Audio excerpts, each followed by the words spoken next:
सुप्रभात प्यारे बच्चों, आज हम सब आपकी पाठ्य पुस्तक भाषा भारती के पाठ 14 परोपकारी घड़ा में आए सभी कठिन शब्दों के अर्थ, उनका पद परिचय तथा वाक्य प्रयोग इस हिंदी शब्दकोश की सहायता से जानेंगे।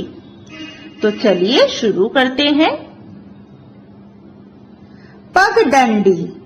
पगडंडी का अर्थ होता है डगर या रास्ता। यह संज्ञा स्थानवाचक शब्द है। पगडंडी का वाक्य प्रयोग देखते हैं।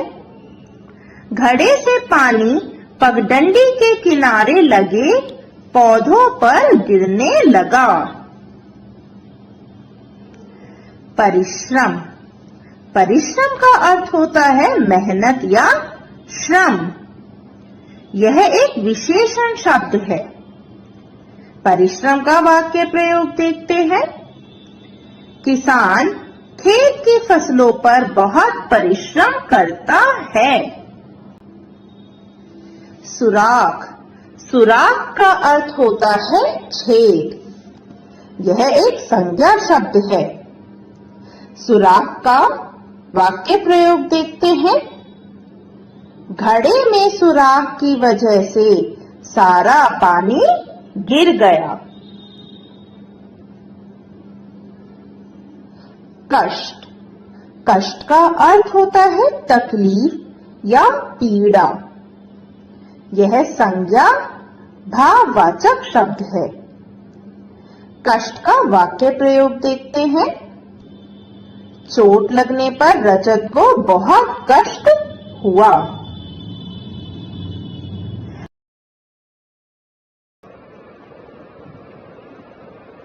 जैसा कि आप सभी जानते हैं, जीवन में परोपकार का बहुत महत्व है। समाज में परोपकार से बढ़कर कोई धर्म नहीं होता। यह एक ऐसी भावना है जिसके तहत एक व्यक्ति यह भूल जाता है कि क्या उसका हित है और क्या अहित। वह अपनी चिंता किए बगैर निस्वार्थ भाव से दूसरों की मदद करता है और बदले में उसे भले मिले कुछ मिले या ना मिले, कभी इसकी चर्चा भी नहीं करता।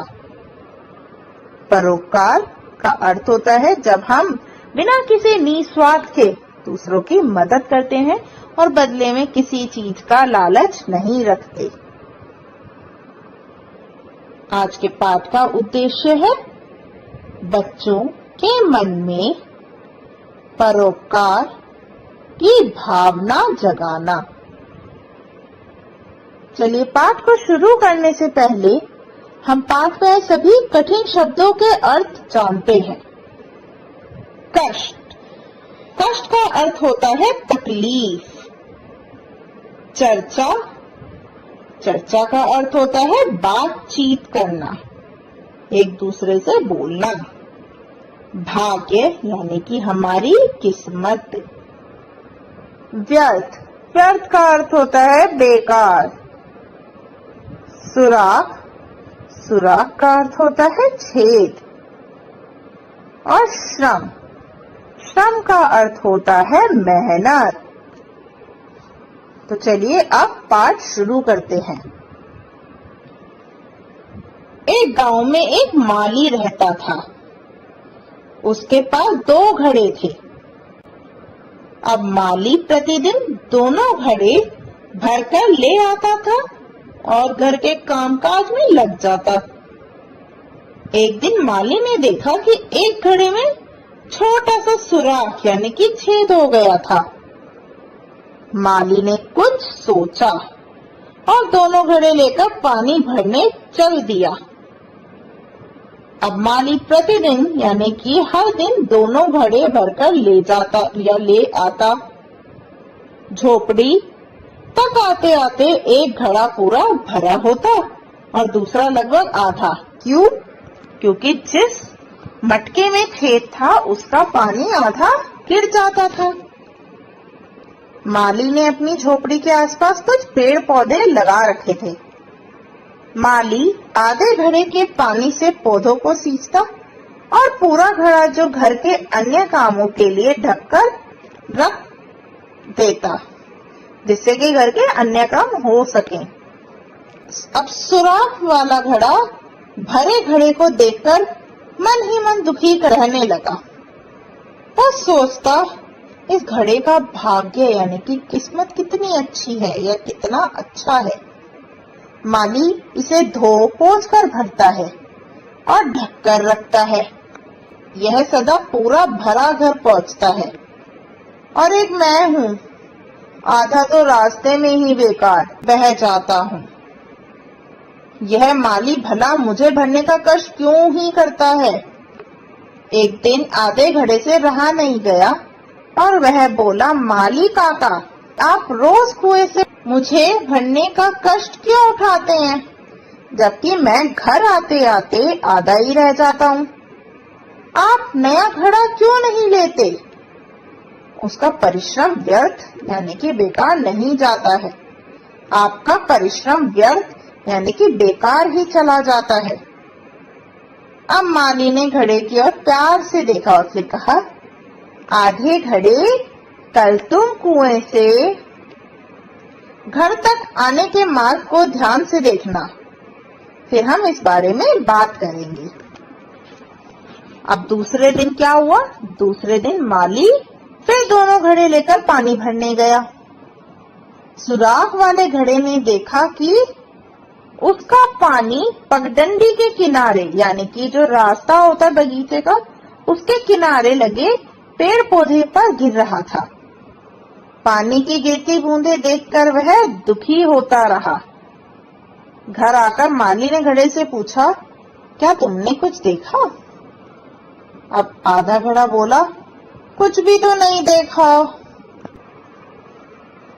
माली ने प्यार से समझाया, तुम्हारे सुराख से गिरता पानी पगडंडी के किनारे लगे पौधों पर टपकता है या नहीं? अब घड़े ने कहा, हाँ, यह तो मैंने भी देखा था। अब माली ने कहा, जानते हो, इसी जल से वे सींचे जाते हैं। वे हरे भरे रहते हैं। उनकी हरियाली और सुंदरता की सभी प्रशंसा करते हैं। क्या अब भी तुम कहोगे कि तुम्हारा और मेरा परिश्रम व्यर्थ जाता है?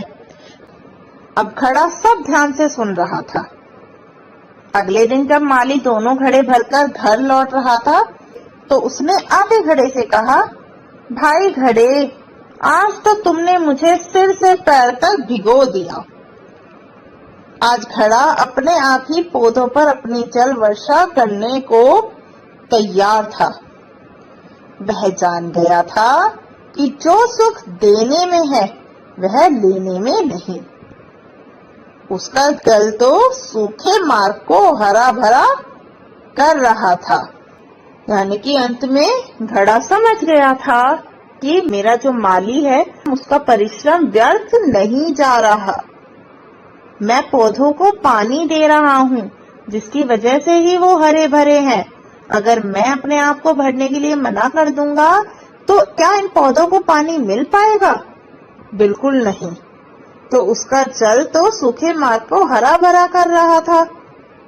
तब उसे लगा कि हाँ, मुझे इसी रूप में रहना है और माली मुझे भरकर बहुत अच्छा कार्य कर रहा है। इस पाठ से हमें क्या शिक्षा मिली? हमें यह शिक्षा मिली कि हमें सदैव सबके ऊपर परोपकार करना चाहिए और बदले में कभी भी कुछ मांगना या कुछ सोचना नहीं चाहिए। धन्यवाद।